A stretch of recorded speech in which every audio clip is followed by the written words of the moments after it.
जय हिंद दोस्तों, स्वागत है आपके अपने YouTube चैनल धीरज जी क्लासेस में। मैं धीरज यादव आज आप लोगों के लिए बहुत महत्वपूर्ण प्रश्न लेकर आया हूं, जो कि हमारा केमिस्ट्री का 500 क्वेश्चन का जो सीरीज चल रहा है, आज उसका दूसरा वीडियो है।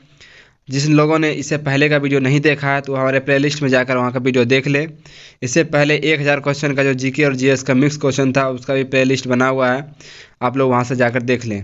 अगर PDF लेना चाहते हैं तो जो है कि मेरे डिस्क्रिप्शन बॉक्स में दे दूंगा टेलीग्राम चैनल ज्वाइन करके आप जो है उस PDF को डाउनलोड कर सकते हैं। तो चलिए आज का सेशन यहीं पे स्टार्ट करता हूं। तो आज का हमारा पहला प्रश्न है, पोटेशियम कार्बोनेट, लेड ऑक्साइड व सिलिकॉन मिलकर किस प्रकार के कांच का निर्माण करता है? तो यह फ्लिंट कांच का निर्माण करता है। हमारा अगला प्रश्न है, कैमरा, दूरबीन के लेंस तथा विद्युत बल्ब बनाने के लिए किस कांच का इस्तेमाल किया जाता है? तो यह फ्लिंट कांच का इस्तेमाल किया जाता है। हमारा अगला प्रश्न है, सोडियम सिलिकेट तथा बेरियम सिलिकेट का इस्तेमाल से किस कांच का निर्माण किया जाता है? तो यह पायरेक्स कांच का निर्माण किया जाता है। हमारा अगला प्रश्न है, प्रयोगशालाओं के उपकरण बनाने में किस कांच का इस्तेमाल किया जाता है? तो यह पायरेक्स कांच का इस्तेमाल किया जाता है। हमारा अगला प्रश्न है, सोडियम कार्बोनेट, कैल्शियम कार्बोनेट व सिलिका का प्रयोग किस कांच के निर्माण होता है? तो यह सोडा कांच में प्रयोग होता है। हमारा अगला प्रश्न है, ट्यूबलाइट तथा बोतल के निर्माण के लिए किस कांच का इस्तेमाल किया जाता है? तो यह सोडा कांच का इस्तेमाल किया जाता है। हमारा अगला प्रश्न है, क्रूक्स कांच का इस्तेमाल किस के लिए किया जाता है? तो यह धूप चश्मे के लिए किया जाता है। हमारा अगला प्रश्न है, सीरियम ऑक्साइड सिलिका से किस कांच का निर्माण होता है? तो यह क्रूक्स कांच का निर्माण होता है। हमारा अगला प्रश्न है, अधिक ताप तक गर्म किए जाने वाले कांच के बर्तन व प्रायोगिक उपकरण बनाने में किस कांच का इस्तेमाल किया जाता है? तो यह पोटाश कांच का इस्तेमाल किया जाता है। हमारा अगला प्रश्न है, चश्मा, सूक्ष्मदर्शी, टेलीस्कोप एवं प्रिज्म बनाने में किस कांच का इस्तेमाल किया जाता है? तो यह प्रकाशीय कांच का इस्तेमाल किया जाता है। हमारा अगला प्रश्न है, पोटेशियम कार्बोनेट, रेड लेड तथा सिरका से किस कांच का निर्माण किया जाता है? तो यह प्रकाशीय कांच का निर्माण किया जाता है। हमारा अगला प्रश्न है, फोटोक्रोमेटिक कांच किसकी उपस्थिति के कारण धूप में स्वतः काला हो जाता है? तो यह सिल्वर ब्रोमाइड के कारण हो जाता है। हमारा अगला प्रश्न है, कांच का रंग गहरा नीला किसकी उपस्थिति के कारण होता है? तो यह कोबाल्ट ऑक्साइड के कारण होता है। हमारा अगला प्रश्न है, कांच का रंग हरा किसकी उपस्थिति के कारण होता है? तो यह सोडियम क्रोमेट या फेरस ऑक्साइड के कारण होता है। हमारा अगला प्रश्न है, कांच का रंग पीला उसकी उपस्थिति के कारण हो जाता है? तो यह कैडमियम की उपस्थिति के कारण हो जाता है। कैडमियम सल्फेट की उपस्थिति के कारण जब कांच का रंग पीला हो जाता है। हमारा अगला प्रश्न है, कांच का रंग लाल किसकी उपस्थिति के कारण होता है? तो यह मैग्नीज डाइऑक्साइड के कारण हो जाता है। हमारा अगला प्रश्न है, कांच का रंग रूबी लाल किसकी उपस्थिति के कारण होता है? तो यह गोल्ड क्लोराइड के कारण होता है। हमारा अगला प्रश्न है, कांच का रंग चटक लाल किसकी उपस्थिति के कारण होता है? तो यह क्यूप्रस ऑक्साइड के कारण हो जाता है। हमारा अगला प्रश्न है, कांच का रंग भूरा किसकी उपस्थिति के कारण होता है? तो यह फेरिक ऑक्साइड के कारण होता है। दोस्तों, जो हमारे चैनल पर आज नए आए हैं, कृपया आप हमारे चैनल को सब्सक्राइब कर ले, ताकि आप लोगों का जो आगे जो है जीके जीएस का जो भी क्वेश्चन आपके एग्जाम में आते हैं, उसके लिए आप लोगों को कोई दिक्कत नहीं होगा। जो आर्मी की तैयारी कर रहे हैं उसके लिए बहुत महत्वपूर्ण प्रश्न है। आप लोग इस टॉपिक को बहुत ध्यान से पढ़ें, क्योंकि आर्मी में 15 क्वेश्चन जो है जीएस का होता है, जो कि उसी को देखते हुए मैंने ये क्वेश्चन को सेट किया है, जो कि बहुत महत्वपूर्ण है। जिसमें 500 फिजिक्स के क्वेश्चन है, 500 केमिस्ट्री, 500 बायोलॉजी और 500 कंप्यूटर के प्रश्न है। ये 2000 प्रश्न का सीरीज है, तो आप लोग इसे ध्यान से देखें। तो हमारा अगला प्रश्न है, यदि किसी द्रव में घुलनशील पदार्थ मिलाया जाए तो द्रव का पृष्ठ तनाव क्या हो जाएगा? तो यह बढ़ जाएगा। हमारा अगला प्रश्न है, यदि क्लोरोफॉर्म को सूर्य के प्रकाश में वायुमंडल में खुला छोड़ दिया जाए तो वह कौन सा विषैला गैस का रूपांतरित हो जाएगा? तो यह फॉस्जिन हो जाएगा। हमारा अगला प्रश्न है, वायुमंडलीय नाइट्रोजन का नाइट्रेट में परिवर्तन करने की प्रक्रिया क्या कहलाती है? तो ये नाइट्रोजन स्थिरीकरण कहलाती है। हमारा अगला प्रश्न है, मिट्टी में से क्षारत्व को घटाने के लिए किसका प्रयोग किया जाता है? तो ये जिप्सम का प्रयोग किया जाता है। हमारा अगला प्रश्न है, टेल्कम पाउडर के निर्माण में किसका उपयोग किया जाता है? तो यह थियोफेस्टस खनिज का इस्तेमाल किया जाता है। हमारा अगला प्रश्न है, पानी की कठोरता दूर करने के लिए सर्वाधिक उपयुक्त क्या है? तो यह पोटेशियम क्लोराइड है। हमारा अगला प्रश्न है, बर्फ को पिघलने से रोकने के लिए बर्फ में क्या मिलाया जाता है? तो यह जिलेटिन मिलाया जाता है। हमारा अगला प्रश्न है, शुष्क बर्फ को किस नाम से जाना जाता है? तो यह ठोस कार्बन डाइऑक्साइड के नाम से जाना जाता है।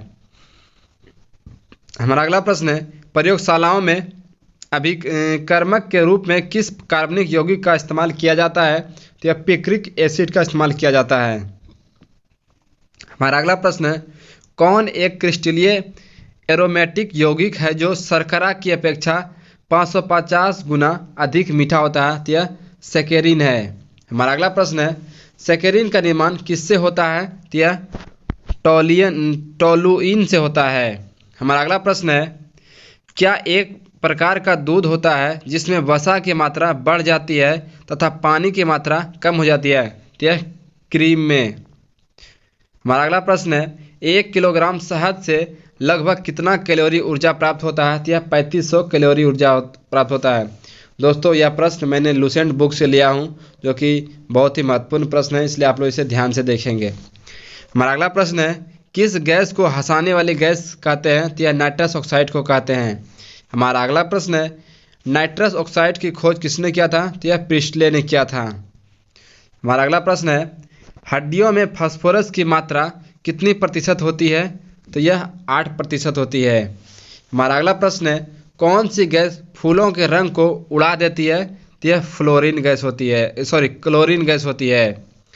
हमारा अगला प्रश्न है, दियासलाई के तिल्ली में क्या मिलाया जाता है जो ज्वलनशील होता है? तो यह लाल फास्फोरस होता है। हमारा अगला प्रश्न है, यूरिया में नाइट्रोजन की मात्रा कितने प्रतिशत होती है? तो यह 46% होती है।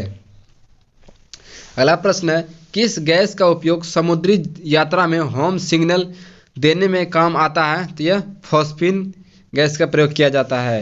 हमारा अगला प्रश्न है, बर्तन में कलई करने में किसका प्रयोग किया जाता है? तो यह अमोनियम क्लोराइड का प्रयोग किया जाता है। हमारा अगला प्रश्न है, कृत्रिम सुगंधित पदार्थ बनाने में किसका प्रयोग किया जाता है? तो यह एथिल एसीटेट का प्रयोग किया जाता है। हमारा अगला प्रश्न है, कौन ऐसा पहला कार्बनिक पदार्थ है जिसे प्रयोगशाला में बनाया गया? तो यह यूरिया है। हमारा अगला प्रश्न है, एसेटिक अम्ल का रासायनिक सूत्र क्या होता है? तो यह CH3COOH होता है। हमारा अगला प्रश्न है, रक्त के प्रवाह को रोकने के लिए किसका इस्तेमाल किया जाता है? तो यह फेरिक क्लोराइड का इस्तेमाल किया जाता है।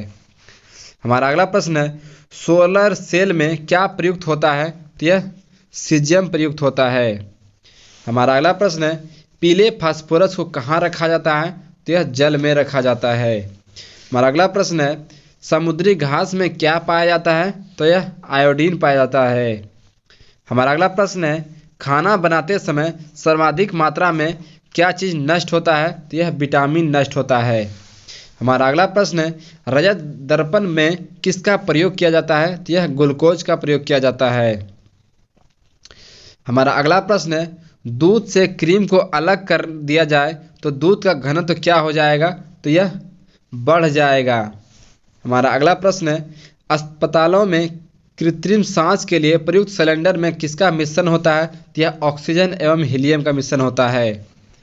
हमारा अगला प्रश्न है, ठंडे देश में हिमांक कम करने के लिए कारों के रेडिएटर में क्या मिलाया जाता है? तो एथिल ग्लाइकोल मिलाया जाता है, एथिलीन ग्लाइकोल। हमारा अगला प्रश्न है, ऑयल पेंटिंग के रंगों को फिर से उभारने के लिए किसका इस्तेमाल किया जाता है? हाइड्रोजन पेरोक्साइड का प्रयोग किया जाता है। हमारा अगला प्रश्न है, सोडियम को किस में रखा जाता है? तो यह मिट्टी के तेल में रखा जाता है। हमारा अगला प्रश्न है, सबसे अधिक घनत्व वाला या सबसे भारी तत्व कौन सा है? तो यह ओस्मियम है। हमारा अगला प्रश्न है, सबसे कम घनत्व वाला या सबसे हल्का तत्व कौन सा है? तो यह लिथियम है। हमारा अगला प्रश्न है, सर्वाधिक विद्युत चालकता वाला धातु कौन सा है? तो यह चांदी है। हमारा अगला प्रश्न है, सबसे भारी गैस कौन सा है? तो यह रेडॉन है, जो कि वायुमंडल में नहीं पाया जाता है। हमारा अगला प्रश्न है, पोलोनियम का सबसे अधिक कितने समस्थानिक है? तो यह 27 समस्थानिक है। हमारा अगला प्रश्न है सल्फ्यूरिक अम्ल का रासायनिक सूत्र क्या होता है? तो यह H2SO4 होता है। हमारा अगला प्रश्न है नोबेल धातु कौन कौन से हैं? तो ये इसका आंसर है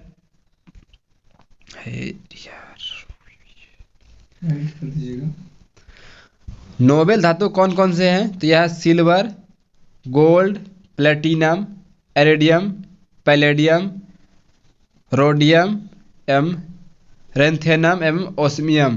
तो ये नोबेल धातु है। हमारा अगला प्रश्न है मेथनॉल का रासायनिक सूत्र क्या होता है? तो CH3COOH होता है। हमारा अगला प्रश्न है सोना और पारा में किसका घनत्व ज़्यादा होता है? तो यह सोना का होता है क्योंकि यह सोना पारा में डूब जाता है। हमारा अगला प्रश्न है फूड पैकेजिंग मटेरियल में किस रसायन का प्रयोग किया जाता है? तो यह बिस्फेनॉल ए का रसायन का प्रयोग किया जाता है। हमारा अगला प्रश्न है खाने का सोडा का रासायनिक नाम क्या है? तो यह सोडियम बाइकार्बोनेट है। हमारा अगला प्रश्न है धोने का सोडा का रासायनिक नाम क्या है? तो यह सोडियम कार्बोनेट है। हमारा अगला प्रश्न है खाने का सोडा का रासायनिक सूत्र क्या होता है? तो यह NaHCO3 होता है। हमारा अगला प्रश्न है धोने का सोडा का रासायनिक सूत्र क्या होता है? Na2CO3 × 10H2O होता है। हमारा अगला प्रश्न है कास्टिक सोडा का रासायनिक नाम क्या है? तो यह सोडियम हाइड्रोक्साइड NaOH है। हमारा अगला प्रश्न है संगमरमर का रासायनिक नाम क्या है? तो यह कैल्शियम कार्बोनेट है। इसका सूत्र होता है CaCO3। हमारा अगला प्रश्न है नाइट्रस ऑक्साइड को क्या कहते हैं? इसे लाफिंग गैस कहते हैं। हमारा अगला प्रश्न है नाइट्रस ऑक्साइड का सूत्र क्या होता है? तो यह N2O होता है। हमारा अगला प्रश्न है ब्लीचिंग पाउडर का रासायनिक नाम क्या है? तो यह कैल्शियम हाइपोक्लोराइड है। इसका सूत्र होता है CaCl2 का होल 2। हमारा अगला प्रश्न है यहाँ पे थोड़ा मिस्टेक है आई के जगह एल के जगह आई लिखा गया है। हमारा अगला प्रश्न है प्लास्टर ऑफ पेरिस का रासायनिक नाम क्या है? तो इसका है calcium sulphate of hydrate CaSO4 × 2H2O।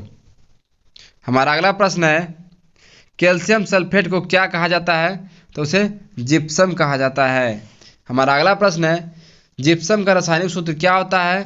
तो होता है CaSO4 × 2H2O।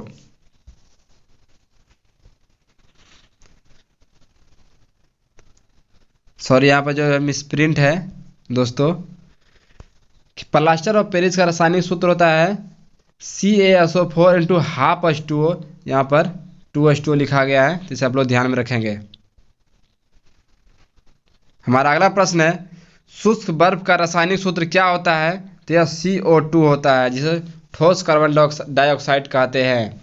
हमारा अगला प्रश्न है कॉपर सल्फेट को क्या कहा जाता है? उसे नीला थोता कहा जाता है जिसका सूत्र होता है CuSO4 × 7H2O। हमारा अगला प्रश्न है जिंक सल्फेट को क्या कहते हैं? तो उसे उजला थोता कहते हैं जिसका सूत्र होता है ZnSO4 होता है। हमारा अगला प्रश्न है हरा थोता का रासायनिक नाम क्या है? तो उसे फेरस सल्फेट कहते हैं जिसका सूत्र होता है FeSO4 × 7H2O। हमारा अगला प्रश्न है किस पदार्थ को मिलाने से कांच का रंग गहरा नीला हो जाता है? तो यह कोबाल्ट ऑक्साइड को मिलाने से हो जाता है। हमारा अगला प्रश्न है ईंधन गैस का स्वाद थोड़ा कैसा होता है? तो यह मीठा होता है। हमारा अगला प्रश्न है कौन सी प्रक्रिया वर्षा होने के लिए जिम्मेवार है? तो यह वाष्पीकरण और संघनन है।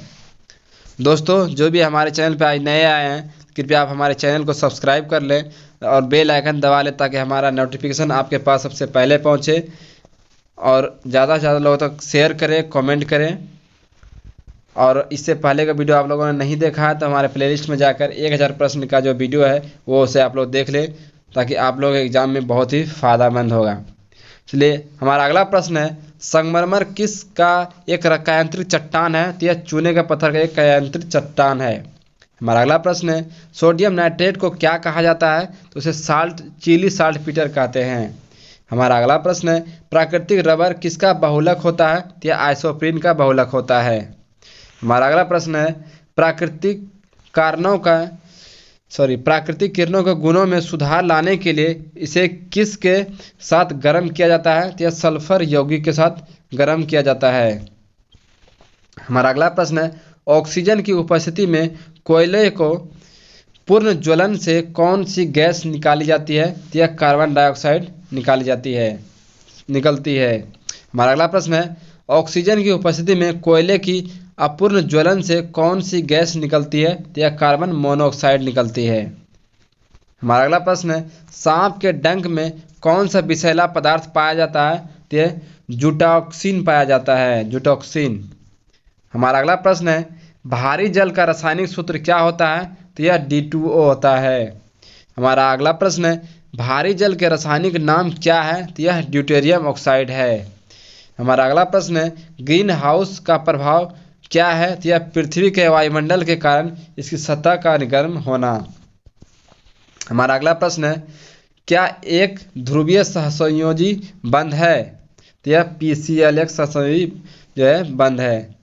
हमारा अगला प्रश्न है, आमों कृत्रिम रूप से पकाने के लिए या कृत्रिम फल को पकाने के लिए किस रसायन का प्रयोग किया जाता है?